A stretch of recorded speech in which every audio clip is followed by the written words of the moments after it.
তাজকিরাতুল আউলিয়া যার নাম এসেছে, সারা বিশ্বের ওলামারা, আলেম ওলামারা, পীর সাহেবরা তারা আলোচনা করছে, রাবেয়া বসির রহমতুল্লাহ আলাইহির নাম নিয়ে আলোচনা করছে। তিনি হাসান বসরি রহমতুল্লাহ আলাইহির কাছে বায়াত গ্রহণ করেছিলেন। তাহলে হাসান বসরি রহমতুল্লাহ আলাইহি রাবেয়া বসরি রহমতুল্লাহ আলাইহিকে বায়াত করেছিলেন এবং রাবেয়া বসরি রহমতুল্লাহ আলাইহি যখন মজলিসে থাকতেন না, হাসান বসরি রহমতুল্লাহ আলাইহি বলছেন, আমি আজ আর আলোচনা করবো না, আজ রাবেয়া নেই। তাই মুরিদরা জিজ্ঞাসা করছেন, হুজুর যে হয়ে গেছে, রাবেয়া ছাড়া আপনি আলোচনা করবেন না? বলছে, দেখো, আমি যে হাতির জন্য যে শরবত তৈরি করেছি, তা কি পিপিলিকার গালে তুলে দিতে পারি? উপস্থিত তরিকতপন্থী মা ও বোনেরা,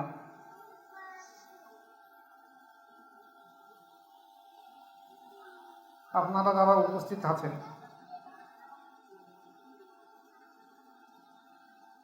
যে যে সবকে কাজ করেন সেই সবকে পরিপূর্ণভাবে খেয়াল করুন। সবকে খেয়াল রেখে আমার দিকে একটু কান্ডা রেখে দেবেন।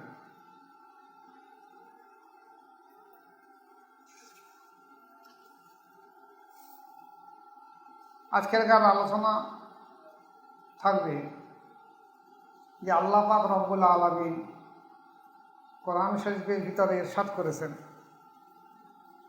বিসমিল্লাহির রহমানির রহিম, ইন্নাল্লাযীনা ইউবাইয়ুনাকা ইন্নামা ইউবাইয়ুনুল্লাহা ইয়াদুল্লাহি ফাওকা আইদিহিম।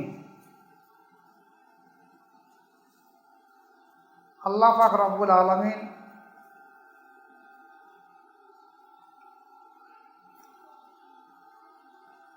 কোরআন করিমের মধ্যেই ঘোষণা করেছেন, হে রাসূল, তুমি বলে দিয়ে দাও, যে সব ব্যক্তি তোমার হাতে হাত দিয়ে বায়াত গ্রহণ করেছে, যে এই হাতটা তোমার নয়, আল্লাহ পাক বলছে এটা আমার কুদরতি হাত।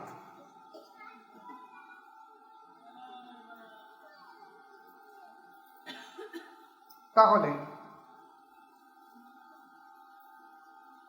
যদি কোনো সাহাবা আল্লাহ রাসূল সাল্লাল্লাহু আলাইহি ওয়াসাল্লামের হাতে হাত দিয়ে বায়াত গ্রহণ করে থাকে, তাহলে প্রকারান্তর সে আল্লাহ পাকের কুদরতি হাতে হাত দিয়ে বায়াত গ্রহণ করেছে।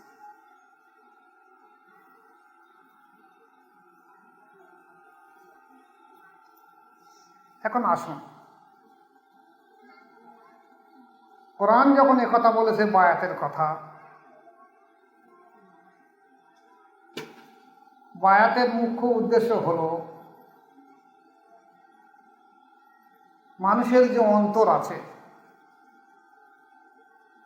আরবিতে বলা হয়েছে কল, বাংলায় বলা হয়েছে অন্তর।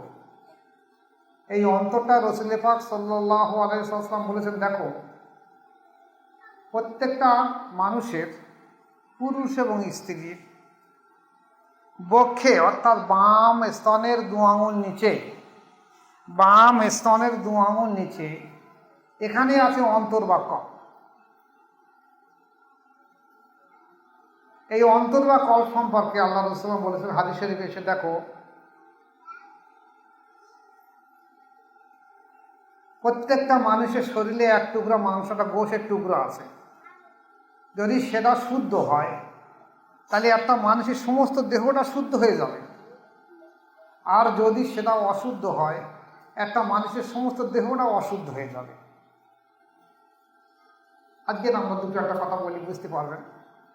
ধরুন, দেখা গেছে একটা মানুষ নামাজ পড়বে বা কোরআন পড়বে, তাহলে সেই মানুষটা নামাজ বা কোরআন পড়ার জন্যে তার যদি ফরজ গোসল হয়ে থাকে, তা গোসল করে নেবে।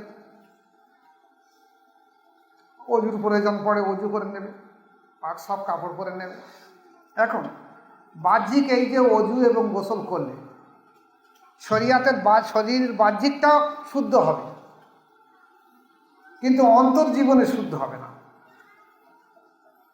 অন্তর শুদ্ধ করার জন্যে, যেমন বাহ্যিক শুদ্ধ করার জন্য পানির দরকার, বা তয়ম্মুমের জন্য পবিত্র মাটির দরকার, অন্তর্শুদ্ধ করার জন্যে কোনো না কোনো মাশায়েখের কাছে বায়াত গ্রহণ করে সেই মাশায়েখের হুকুম মোতাবেক চলে আপনাকে অন্তর্শুদ্ধ করে নিতে হবে। আজকের আসুন, আমাদের দেশে আলেম ওলামারা ব্যাপক হারে কথা বলছে যে বায়াতের প্রয়োজন নেই, সরাসরি আল্লাহ পাকের কাছে চালি হয়ে যাবে, বায়াতের প্রয়োজন নেই। আপনি আসুন, তাহলে রসুল পাক সাল্লাল্লাহু আলাইহি ওয়াসাল্লাম কি ভুল করেছিলেন? আল্লাহ পাক কোরআন শরীফে যখন বলেছেন বায়াতের কথা, আর আপনারা বায়াতকে অস্বীকার করছেন কেন? ওলামাদের ভুল কেমন দেখেন।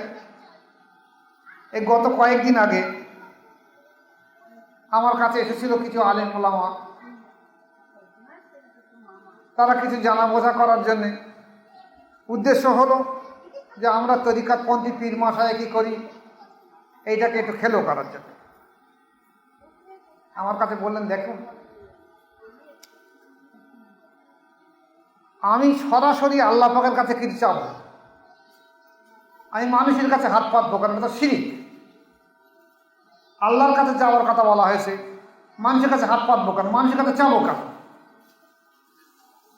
আমি বললাম ঠিক আছে, আপনার কথাটা যুক্তি আছে, আপনি কোন কথা বলুন, আপনি এখানে কি জন্য এসেছেন?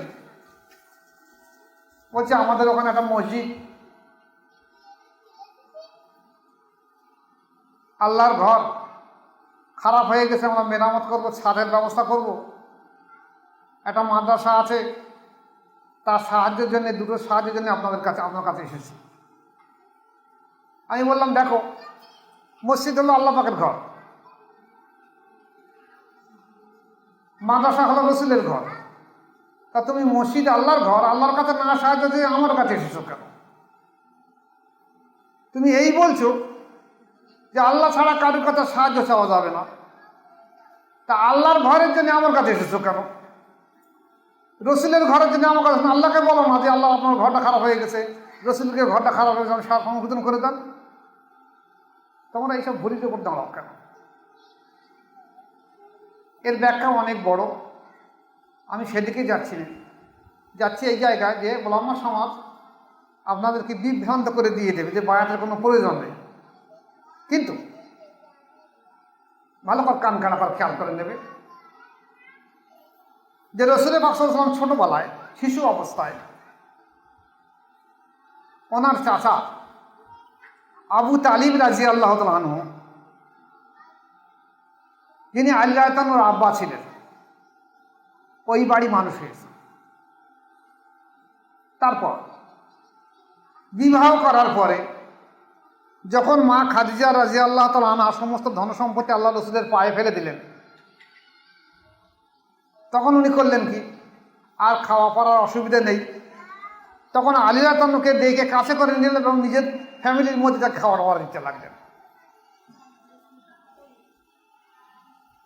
কালক্রমে দেখা গেছে যখন রসুল পাক সাল্লাল্লাহু আলাইহি ওয়াসাল্লাম নবুয়ত পেলেন হেরা গুহায় থেকে, সর্বপ্রথম বায়াত করাবেন, দাওয়াত দেবেন কাকে?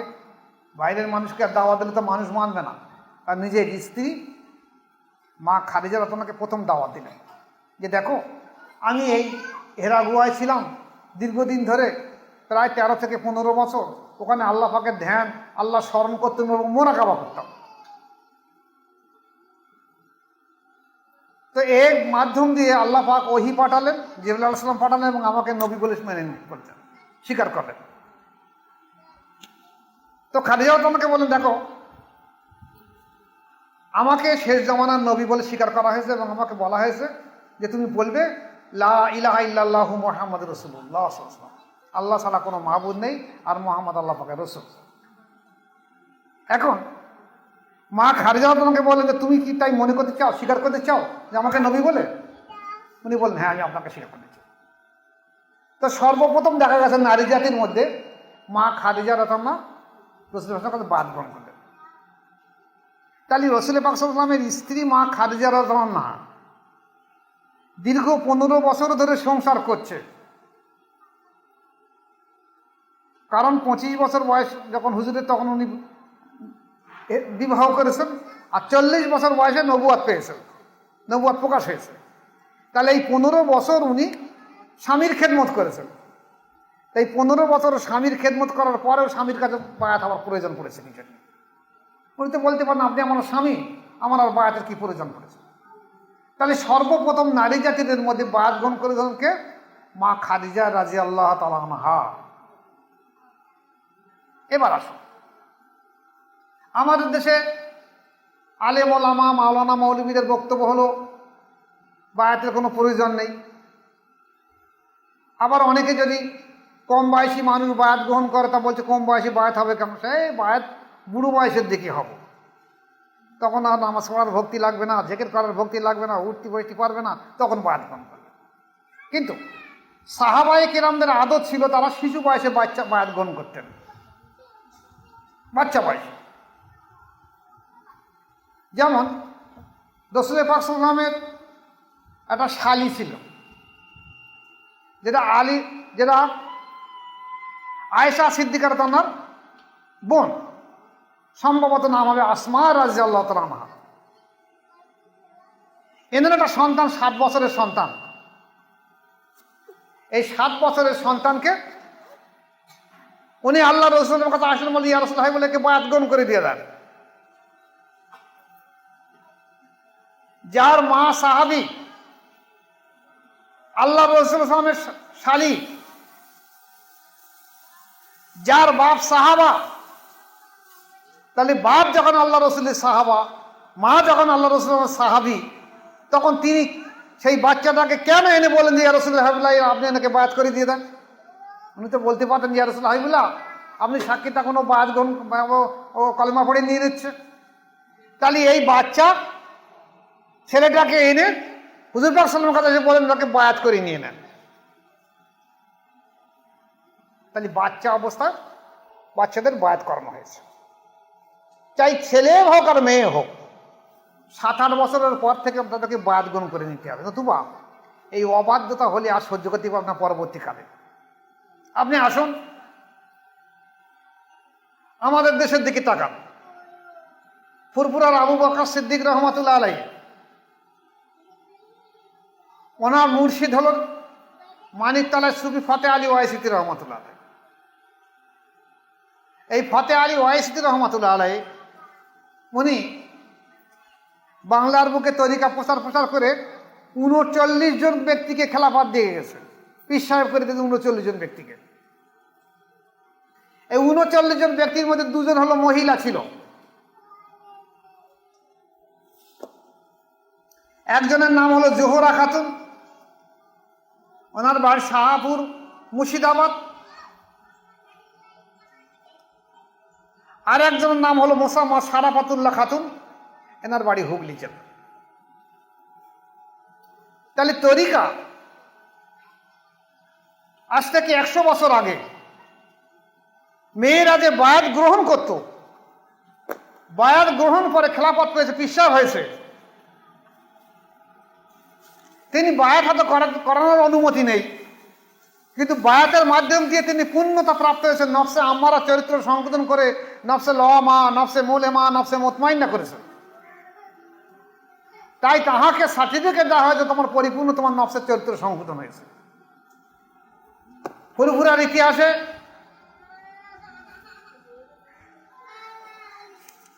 ফতে আলী ওয়াইসিতি রহমতুল্লাহ আলাইহি খলিফাদের আলোচনার মধ্যে 5 নম্বর খলিফা হলো জোহরা খাতুন, আর 18 নম্বর হলো মোসাম্মা সারাফাতুল্লাহ খাতুন, হুগলি জেলায়। তাহলে সে সময় বায়াত ছিল। এরপরে আসুন তাবিঈনদের যুগে রাবিয়া বসরি রহমতুল্লাহ আলাইহি, ইতিহাসে যার নাম এসেছে, তাসকিরাতুল আউলিয়া যার নাম এসেছে, সারা বিশ্বের ওলামারা, আলেম ওলামারা, পীর সাহেবরা তারা আলোচনা করছে, রাবিয়া বসরি রহমতুল্লাহ আলাইহির নাম নিয়ে আলোচনা করছে। তিনি হাসান বসরি রহমতুল্লাহ আলাইহির কাছে বায়াত গ্রহণ করেছিলেন। তাহলে হাসান বসরি রহমতুল্লাহ আলাইহি রাবিয়া বসরি রহমতুল্লাহ আলাইহিকে বায়াত করেছিলেন, এবং রাবেয়া বসরি রহমতুল্লাহ আলাইহি যখন মজলিসে থাকতেন না, হাসান বসরি রহমতুল্লাহ আলাইহি বলছেন, আমি আজ আর আলোচনা করবো না, আজ রাবেয়া নেই। তাই মুরিদরা জিজ্ঞাসা করছেন, হুজুর আমরা এত মুরিদ আছি, রাবেয়ার এমনই আপনার যে হয়ে গেছে, রাবেয়া ছাড়া আপনি আলোচনা করবেন না? বলছে, দেখো আমি যে হাতির জন্য যে শরবত তৈরি করেছি, তা কি পিপিলিকার গালে তুলে দিতে পারি? এ বড় রহস্যপূর্ণ কথা, আমি সেদিকে যাচ্ছি না। তাহলে বায়াত আমাদের প্রত্যেকে হতে হবে। যে ওলামা সমাজ যারা বিভ্রান্ত করছে যে বায়াতের প্রয়োজন নেই, এরা কিন্তু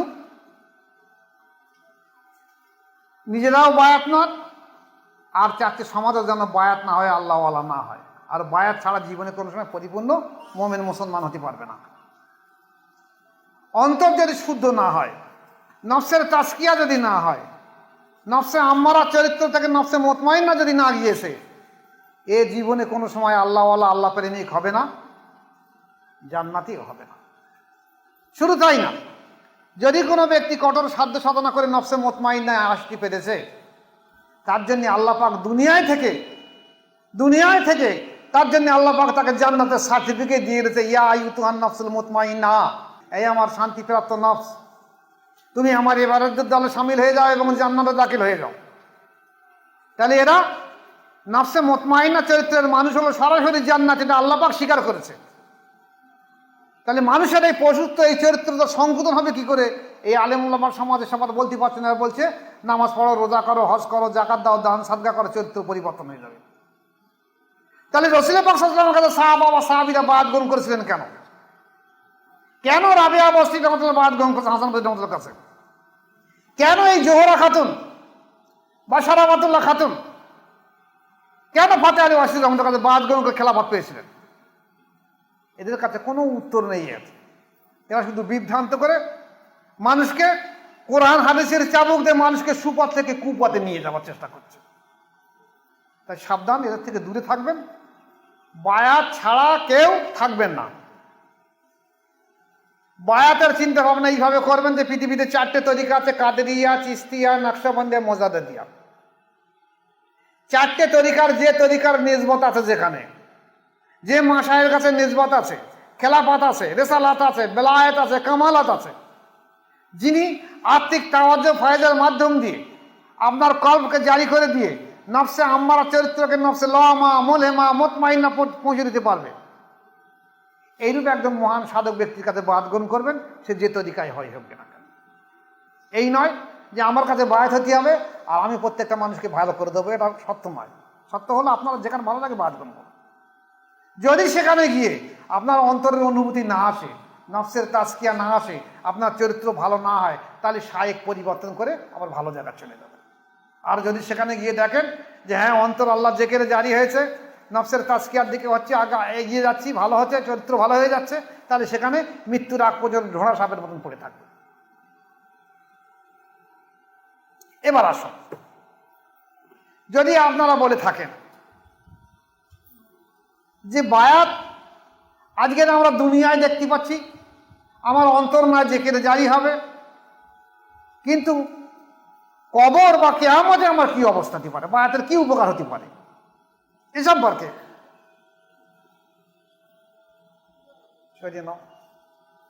সম্পর্কে বড় পীর আব্দুল কাদের জিলানী রহমাতুল্লাহ আলাইহি সিররুল আসরার কিতাবের মধ্যে উনি লিখেছেন যে দেখো, একটা মানুষ যখন ইন্তেকাল করবে, তখন তার কবরে দুজন ফেরেশতা আসবে। এটা তাকে জিজ্ঞাসা করবে, মান রাব্বুকা, মান দীনুকা, মান নবিয়ুকা, বা জিজ্ঞাসা করবে তুমি তোমার নবী সম্পর্কে বলো, বা জিজ্ঞাসা করবে এই যে রাসূল পাক সাল্লাল্লাহু আলাইহি ওয়াসাল্লামের চেহারা মোবারক তাকে দেখানো হবে।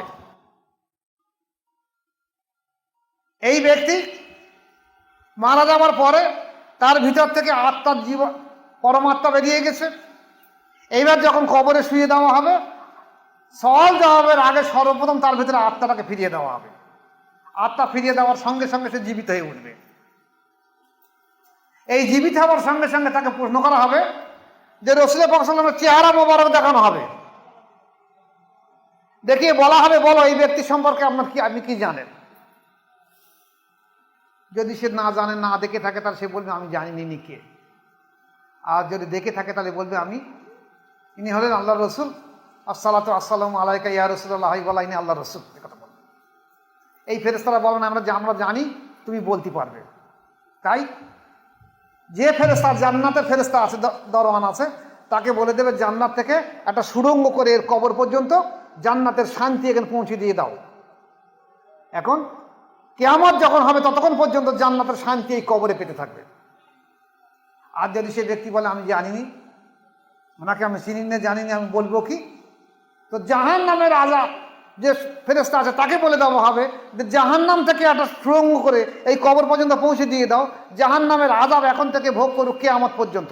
কিয়ামতের পরে বিচার ফয়সালা, তখন যা ফয়সালা হবে, এখন এইভাবে শাস্তি তাকে পেতে হবে।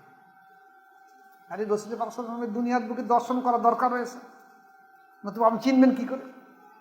যেমন আজকে আপনারা আমাকে এখানে দেখছেন, যদি আজ থেকে 2 বছর 5 বছর পরে আমি সৌদি আরবে যাই হজ পাকে, আপনারা যদি কেউ সেখানে যান, তাহলে সৌদি আরবে যদি আমাকে দেখেন, তখন সঙ্গে সঙ্গে দেখে চিনতে পারবেন যে আমি এনাকে দেখেছি অমুক জায়গায়, ইনি সেই অমুক।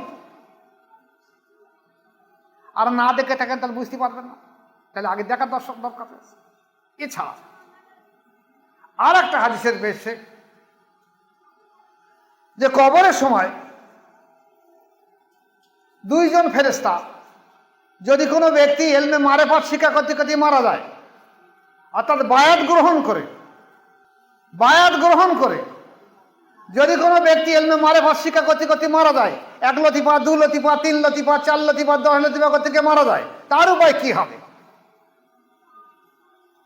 এখানে বড় পীর আব্দুল কাদের জিলানী রাহমাতুল্লাহ হাদিস দিয়ে বলছেন যে এই মোর্দা 2 পাশে 2 ফেরেশতা দেওয়া হবে।